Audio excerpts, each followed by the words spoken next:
My guest today is a content creator. She is somebody I found on TikTok, and I was, let's just say, captivated by the way that she talks about books and specifically the deep dive that she does into various themes in literature and themes in different books. And so I'm really excited to invite my guest today from At Another Bookshelf. Please welcome Cecil. Thank you for being here. Thank you for inviting me. I'm so excited. I'm excited to chat with you. I feel like you have, we were saying this a little bit before we started recording, but there are quite a few themes or topics that you have on your page that I would love to dive into with you. And I want to start with the first one, which is your most recent video. You said you were doing a university paper about female serial killers in fiction, and you were asking kind of your audience to give an idea of why they love these books or why they've become very popular, etc. Can you talk to me a little bit about how you picked that topic and what the response has been like? Yeah, of course. I am writing an MA research paper on the cultural mediation of female rage in popular fiction, which is quite a mouthful. And um, and so I'm doing that by analyzing female serial killer characters in contemporary satirical thrillers. And it's grounded in feminist studies, but also in cultural studies, which is my minor at university. And I'm looking at books like How to Kill a Man and Get Away with It by Katie Brandt and How to Kill a Guy in 10 Days by Eve Kellman and Badman by Julie May Goen. Books like that with a focus on a female protagonist who is unaliving or like killing men as vigilantes, basically, because they want the justice that they can't get from the system. Mhm. And so I'm kind of like using these satirical thrillers use of murder as a metaphor for reclaiming power in a system that constantly undermines them, which is sadly the case today in many places across the world. And the ideas is that these books aren't of course they're not encouraging violence, obviously, but that they're offering a kind of like cathartic vigilante justice in fiction. And so I needed sort of like what people thought about it from a different perspective than just my own, because I can read what I read into fiction and I can sort of like do my own analysis. But because it's cultural studies, it is also based in cultural mediation. And what is better cultural mediation than TikTok? Mhm. So I wanted some real reader responses, and my supervisor wanted them as well, because we can't just take my opinion as fact. So I just wanted to know what people thought about these books and also whether I was the only one who, obviously I'm not, but if people had sort of like noticed this rise in this type of fiction within the last couple of years. Because there's always been fiction about female serial killers. There's always been fiction about female crazies, and Mhm. they're portrayed as more hectic, erratic, or just straight up crazy. And they're always, not always, but mostly portrayed as like the femme fatale, like the lady who's killing because of desire or like more erotic reasons. And it's often written by men. But within the last couple of years, there's been a rise in fiction written by women about women taking control. Mhm. And the reason I noticed this is because I like a palate cleanser just as much as the next person. And my palate cleansers are always like thrillers, but mostly thrillers about female serial killers. And so I noticed that there were actually a lot of these books. So that's where the interest started. And the responses I got they were varied and I loved all of them. It was really interesting to learn what people had noticed. And I think the most common response was that people had noticed it and they agreed. Like Yeah. they loved the narrative and they loved the story and they wanted more of it and they loved how it made them feel powerful. Like women had a voice and they were able to act angry and violent in a safe space. So they could mediate their aggression without actually hurting someone, but still make it obvious Mhm. and loud what they were saying. And then a few responses were also that they felt that it was too gory, like they didn't like the killing aspect of it all. They like the message, but they're not they like reading horror, body horror, or thrillers, or just violent novels Mm. are not for them. So they didn't necessarily like the vehicle, but they like the message. Oh, Yeah. interesting. I mean, that makes sense. I think there can be elements that are probably a little too gory for some Yeah, people. yeah, Yeah. definitely. Yeah, I agree. I mean, I love them. Those are like some of my favorite books. And kind of what I crave. I'm a mystery thriller. Like that's what I say is like my bag of chips where I can just like eat the Yeah, whole thing. So yeah, I love it. I also think it's fun to finally feel unapologetic in that. And women have that feeling now after so many years. yes, Um, and it's funny because I remember there being like TV shows and stuff on TV that have been canceled that used to have some of those themes. And I wonder yeah, if they'll ever come back. It's also interesting because we've, many women, say we, but many women feel empowered through this. But there isn't, hopefully through studies, a, a level of violence that follows that, which is very interesting because then the conversation around, for example, video games that are very violent, interesting that men are more quickly to follow suit with certain levels of violence, whereas women find a different way to that's cathartic in like their anger or their frustration. And I find that very interesting. yeah. It's such a gendered discussion as Mhm. well, because a lot of the ways that women will get their anger out is through like hobbies, such Mm, as like going to a place where you can throw plates or an axe, or there's these screaming retreats. yes. Because being angry has always been a feeling that women has had to hide, whereas for men, it just comes natural. Like it's okay. He was angry. He's Yeah. just a man. Yep. Whereas females will have to, they will have to silence themselves for men. Hmm. So women have found other ways to get that anger out, and one of those ways now is fiction, which I really support. I think it's so interesting, and I'm very into this discussion because I found it interesting, basically. Yeah. I agree. I think it is really interesting, especially like when certain books came out and got popularity and there wasn't also any embarrassment. And because I think although books in general and reading is cool again, let's just say, I think there are certain conversations around romance novels, especially anything that's like very erotic, that there's still a little bit of embarrassment or, when people talk about it. However, when like female serial killer books came to rise, everybody was talking about them and there was less embarrassment, which I find very interesting. So like I'm thinking about like Butcher and Blackbird when that came out and I read it. It's two serial killers that fall in love. One of them is female, and it's very gory and messy and horror-y. And people were not embarrassed about talking about it as much. But it's funny that there's also a difference between those two themes or genres. It is interesting because you could turn around a narrative because essentially all these novels, not all of them, but you could argue that a lot of these novels are talking about what we need. It's like a fantasy world, like Mm, what we want to do if we could with no consequences. And romance is the same way. It's just yes. it could be women writing about what they need from a Hmm. partner or from a man.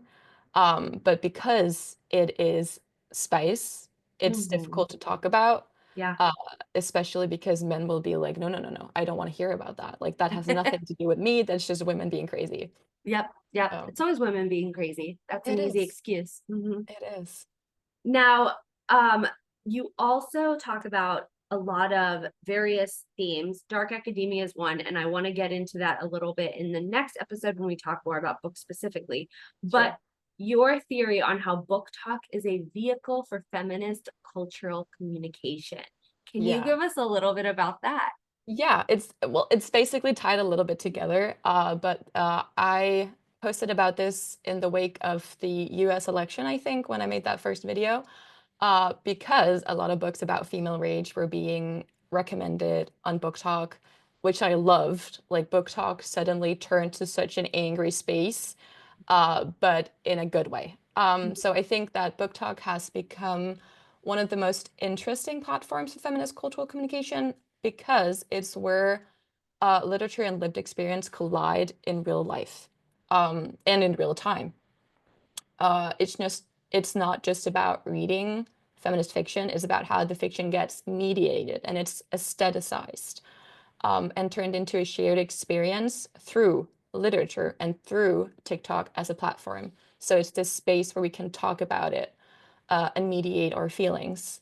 For example, when people post about books like The Handmaid's Tale, The Power, A Certain Hunger, The Hunger Games, even like Fourth Wing, in theory, they're not just talking about or reviewing the plot.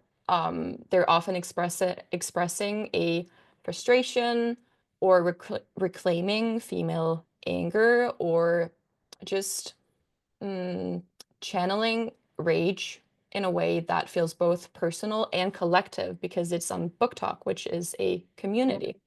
Because we're talking about either like feminist fiction or dystopian novels or just badass FMCs. So we're Mhm. getting that message. So we're getting that message out. And even in books where the tone is like satirical or funny, there's often a deeper kind of like feminist discourse happening beneath it. Um, and not everybody notices it, but some people do, and that message really gets out. And that's really essentially what fascinates me with that. That's essentially what fascinates me about book talk, because it takes these traditional literary and like themes and filters them through a cultural lens, because TikTok is a cultural lens, and it becomes a form of like public media where the performance of reading is also a performance of identity almost, and it becomes resistance, it becomes critique, and that way it functions as a kind of like feminist echo chamber, if your algorithm kind of like allows it. Yeah. um, but it is one that is playful and chaotic at the same time, and it's super accessible, which is my favorite part of it. Like cool, feminist theory doesn't have to be a textbook that's super hard to find. It can also just be opening TikTok because you will get videos about it. I mean, like you will have to look at it critically because what is the Yeah. source? But there is a lot of information and it becomes super accessible on Book Talk. Mhm. Um, Mhm. yeah. Yeah. Yeah. No, I 100% agree. And I especially remember during the US election, there were a lot of videos that went around that were like, oh, reading is not political. And so many Yes. people were saying, we just do it for enjoyment. It's not political. And of course, everybody else, other people, myself included, are like, no, literally everything is political and everything is themes of real life that exist, whether you want Yeah. to acknowledge it or not, and Yeah. things like that. So that's also just like this funny thing that was happening at the same time.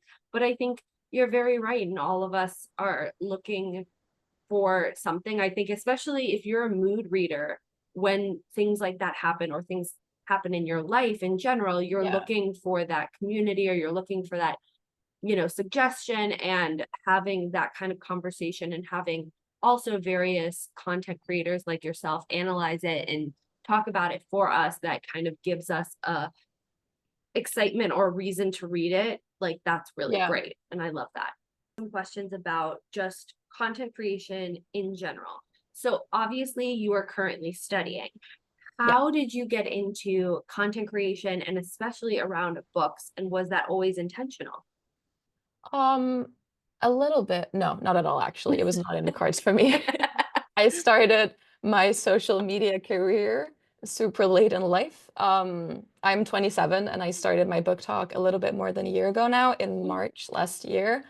And it was essentially because I started university, and within like the first, I don't know, year or two, I saw that one of the people I was studying with, she had an Instagram where she posted about books. And she had like thousands of followers. And I was like, I can do that. That's like, Mhm. I had no idea at all that there was even something called book talk or bookstagram. Like I had no idea that existed. I just thought TikTok was like silly videos, like silly goofy place. Mhm. Um, and then I saw her Instagram. I was like, well, I do read a lot of books. I do like to yap. Maybe I should give it a go. Mhm. So initially I made my Instagram and it was just like a faceless Instagram of me posting like really bad videos about absolutely nothing. They were so bad. I was just like getting into the space, learning a little bit. And then my little sister, she was like, why don't you start a TikTok? Um, and I did. Uh, Mhm. I made a TikTok account. I didn't have one before, so I made the TikTok account specifically for the book talk. And um, I just I feel like I found my people on book talk because Instagram was it was really bland. It was a little bit, for me at least, boring because I hadn't given the algorithm a chance. Mhm. Um, And then when I started my TikTok, I knew that nobody would know who I was, because my friends would not like know that I had that TikTok. It wouldn't be as accessible to them because the algorithm wouldn't feed me to them. So Mhm. I felt comfortable sharing my face and like yapping on camera. And I just found that I loved that format. I loved yapping. I loved sharing my thoughts. I loved showing my face, showing the books, and like making it more personal. Mhm. Um, and then after, I don't know, a few weeks, I felt a little bit lonely on Book Talk because I didn't know anybody.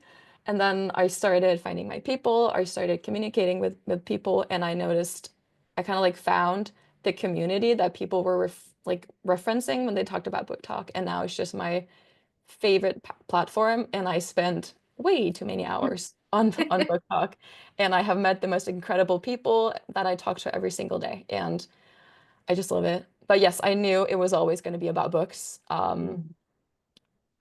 because I have a handful of people that I can discuss books with here at home, but it's rare that I get to talk about books all the time. But with the Book Talk, it's just is every day, all the time.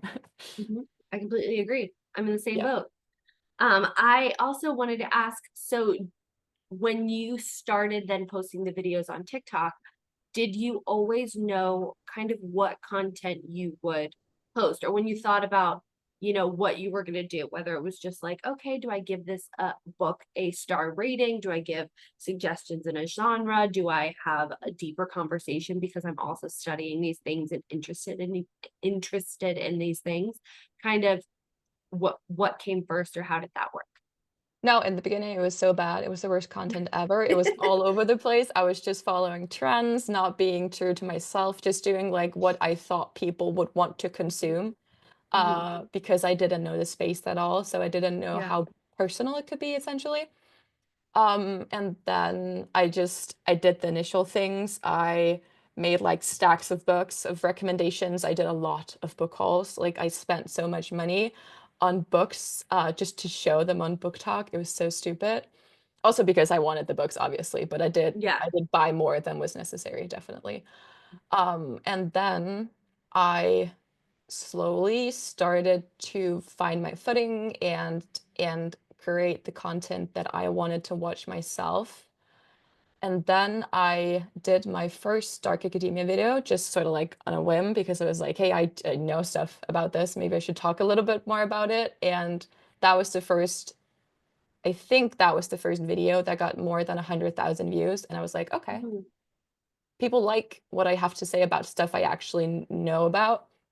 And then it turned into just me finding myself on Book Talk and talking about what I think is interesting, which is all genres basically, but mostly dark academia, a lot of different other things. I love literary criticism, and I had all these courses at uni I just really loved, and I was like, oh, they're so relevant for everything we're Yeah. discussing on Book Talk, so might as well just share what I learn. And people really liked that, so I turned that into a little series, and things just like followed from there. Now, what are you pursuing in this chapter of your life or hoping to accomplish? Well, obviously, I am pursuing an university degree. So I will be done with that in a little bit more than a year. So I am pursuing my master's degree, which I will hopefully Yes. get Congrats. within a little bit more than a year. Um, and I think that's like the end goal for now. I think that's the biggest thing I'm pursuing at the moment. Um, and then I think I did like the little mood board or the wish list, if you will, in January of things I wanted to accomplish this year. And I think the one thing I really wanted was to get like 20,000 followers on my TikTok, which I got within that first like week or two. So now I am just like free writing and not really setting that many goals at the moment. Yeah, because Congrats. yeah, thank you. Yeah, because right now university is just it's really Yeah. it's taking up a lot of time at the I moment. yeah, Yeah. I can only imagine. And a lot of writing and studying and Yes, all the a things. lot of sitting down and Yeah. looking at my computer screen. Yeah. Yeah. And believe it or not, we are at the last question of this episode, which Oh my gosh. is, okay, ready? Yes. Cecil, what would you do if you knew you wouldn't fail? Okay, Although that's a we've talked really about how quitting is okay, but if you knew you wouldn't fail and you yeah. could do anything.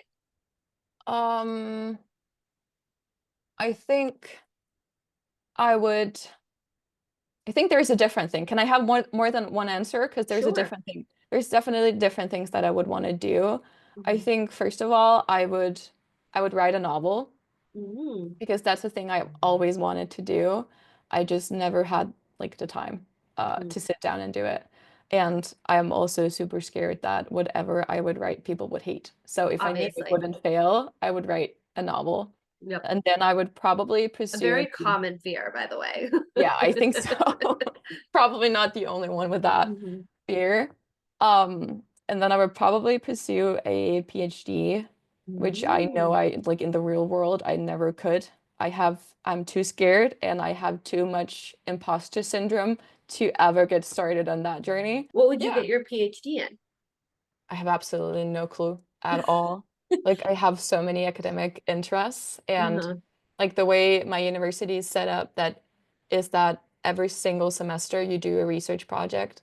So you Mhm. basically write a mini thesis Yeah. every single semester. So you get your hands in a lot of different things, a lot of different topics. And I just every time I do one topic, I get so immersed. I'm like, this is my favorite subject. I want to study this forever. And then I move on to the next one, and I'm like equally interested Yeah. in that. But I have found that like my academic interests definitely lie in like I love eco-fiction and eco-criticism, ecofeminism in general. I think that's super interesting, and I would love to do some research about how trees are perceived in fiction, which is such a like little teeny tiny So thing to niche. study. I love it. But I think it's very interesting and it's very saying about how we as humans behave. Mm. And I also just recently did a research paper about speculative fiction, and I talked about how speculative absence works in feminist speculative fiction, and I would love to dive deeper into that subject as well. But I love those niche thoughts because then Yeah, now you're gonna have me reading every book wondering what the tree means in it. And exactly. you know. Yep. Well, Cecil, thank you so much for being here. This has been lovely. I have had a great time. You're so interesting to talk to. I mean, just the depth and like real thought that goes into everything you say and everything you're looking into and real criticism and critique and also just like appreciation I have loved, and I'm so glad I got the chance to talk to you. Thank you for having me. It's been so fun. I have said things I didn't even know I was thinking about, and it was so much fun chatting with you. Oh, and where can people find you? They can find me on TikTok at Another Bookshelf, technically also at Instagram, but I would not recommend that because that's a uh, boring space where I do Doesn't not do matter, a I lot. still followed it. Yeah, but I think I just changed my handle on Instagram, so it's now Yes. Cecil Another Bookshelf, I think. Yeah. Um, yeah, but yeah, TikTok at Another Bookshelf. Yeah. Awesome.